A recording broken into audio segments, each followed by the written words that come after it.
Welcome back to another week of 52 Weeks of Gaming. This week I decided that I would jump into another free-to-play game that is about cards and all the fun things, because those never go wrong for me.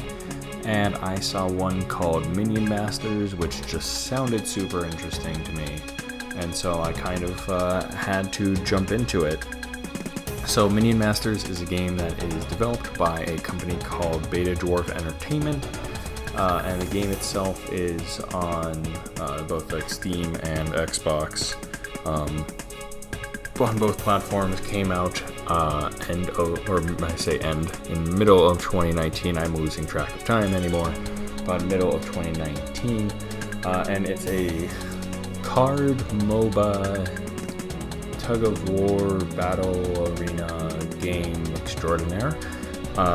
And what I mean by that is that you have different masters and different characters that you can kind of go and choose as your quote master that have different skills in your matches of the 1v1 or 2v2. Each master, they'll go against each other, and similar to games such as I want to say the Hand of the Gods Smite game that I played, and there's that Clash Titans, or the mobile one for Clash of Clans sort of card game, that you have these bases that have 3,000 health on it, and it's the first one to get the opponent down to 0. But the difference that makes Minion Masters so unique and so interesting with the cards that you go and play and the mana that you build up is that there are these two pathways in the middle. Now, if your team controls the pathways outside of just gaining experience passively, you gain an experience per second for each of the two bridges that you go and control. And by controlling, it just means your units were the last ones to go and pass over it. But it could be that I've had games where I'm absolutely dominating and you're kind of going up in experience quickly, which unlocks your skills for your masters. So like Stormbringer, who I use most of the time, would be able to go and attack units pretty much anywhere on the map on his first one. His second one is all ranged units get additional, I get the marksmanship perk, which is additional 2 range, and third one is that he attacks twice as fast, and the fourth one for everyone is Mana Frenzy, meaning that as long as you control a bridge, you gain every second that you control that bridge, you gain another mana as well, so it allows you to spit cards out faster. And the games are pretty fast. I think the longest one that I had was probably about 7 or 8 minutes. But it was absolutely ridiculous with how some of these games went. And that you're kind of going back and forth. And as I said, there are some that it's like an absolute blowout, some where it's super neck and neck.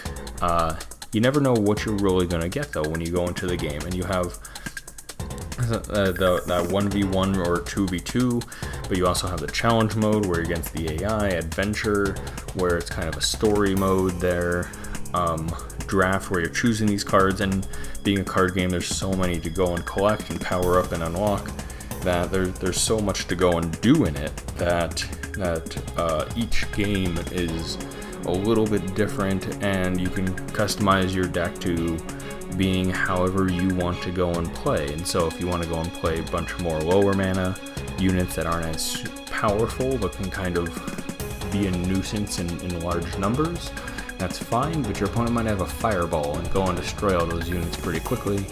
And so it's just kind of picking what cards you think are best and trying to go and play it that way. And I think that's always fun with card games and super interesting, and I think Minion Masters is a great one for that, because you have this unique way of going and doing a card game, of having these bridges that you're fighting over and gaining experience, and each master has different perks to them that allows them to kind of manipulate the board a bit in terms of how things go, and I think it's a lot of fun with that, and I think it's something that people who like card games and those sorts of games really go and enjoy it.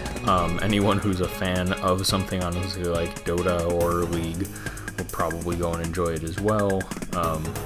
It's just a unique twist on a card game, and with how many of those games are out there anymore, even with like Gwent being added the past few years, and as an actual standalone game, and you have Hand of Fate as a different unique card game, but you have to kind of make yourself known, and I think that's something that Minion Masters does, is really make themselves unique in this genre and really stand out. And I think it's something that deserves more attention and deserves people to go and look at it, because it is a ton of fun, and it's something I see myself definitely going back to again and again, just to play a match here or there, because again, they don't take that long. It's something simple to go and do, but it's a lot of fun, and that's really what is most important in the game.